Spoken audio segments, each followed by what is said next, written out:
thrill a minute, neck twisters, spine shakers. Rides like this are a lot of fun once in a while and for some people. But few of us would like to do very much traveling over the waves of a roller coaster. These are only a few of the devices that man has invented to give himself a thrill and a pain in the neck. Sudden ups and downs are all right in an amusement device, but automobiles haven't much use for them. The automobile engineers know that in our motor cars, we want comfort and a smooth, level ride.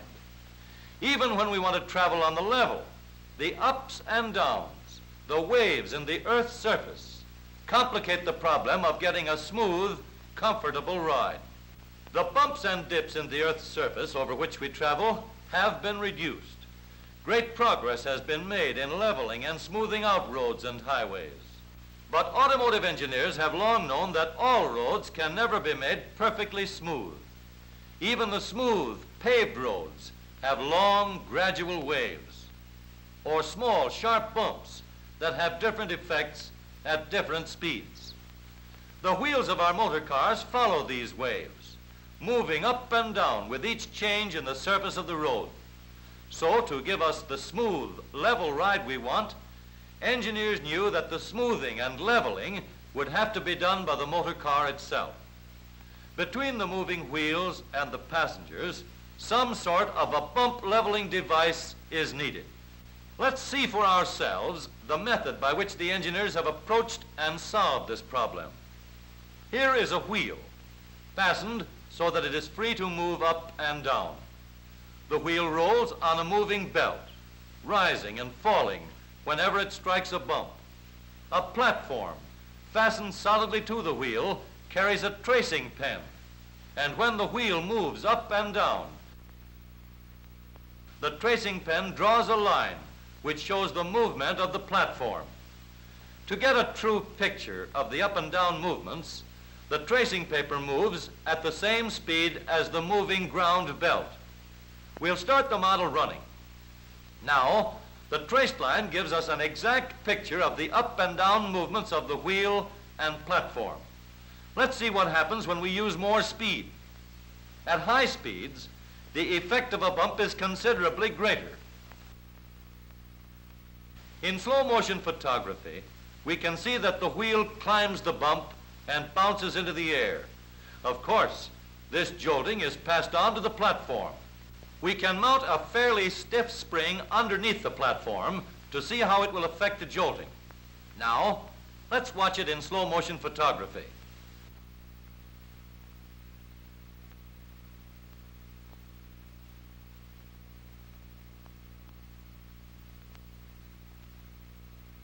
The traced line shows that we have cut down the jolting because the spring absorbs some of the effect of the bump.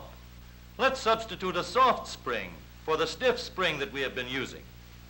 A softer spring gives a smoother line because a soft spring is able to spread out the effect of the bump and act as a better cushion against the jolt of the wheel. But when there are 4 wheels mounted in 2 sets, front and rear, as in the motor car, the problem is complicated. Until recently, the front springs of the automobile had to be stiff to keep the axle and front wheels in line. If one set of springs is stiffer than the other set, the stiff set will bounce harder and faster. We can see that this unequal springing, stiff springs in front and soft springs in rear, causes pitching when the wheels strike a bump.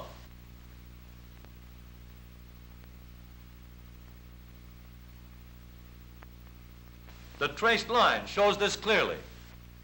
The only way to eliminate this unequal springing and make the front springs soft is to give them only one job to perform, the job of absorbing bumps. Suppose we replace the bouncing axle with a rigid, immovable beam. Now the wheels can be fastened to the beam by 2 parallel swinging arms. The wheel is pivoted so that even when the arms are tilted by a jolt or bump, the wheel remains vertical and in perfect alignment. And so now, in place of a stiff spring, we can use a soft spiral spring to absorb the jolts and level out the bumps. Since the rigid beam and the swinging arms keep the front wheels in line, there is only one job left for our springs to do. With both front and rear springs equally soft, the platform is held in balance.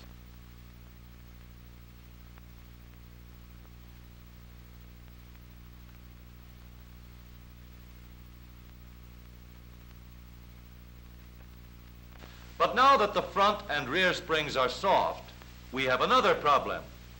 Springs that are soft enough to level out the bumps will compress too rapidly under a heavy shock.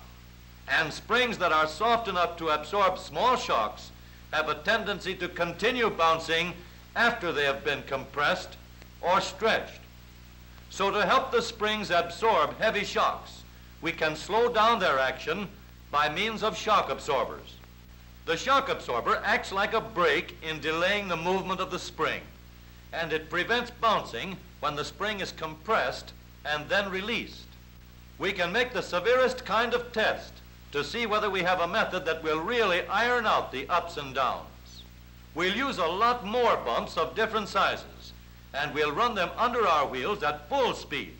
Now watch the traced line. The traced line seems to be pretty smooth. Let's watch through the slow motion camera and see just what's happening. No more pitching, and the soft springs with their shock absorbers spread out the effect of any bumps that they can't completely absorb. Of course, in actual practice, where strength and safety are of maximum importance, engineers have made use of these same bump-absorbing, road-leveling principles with a much stronger and more durable construction.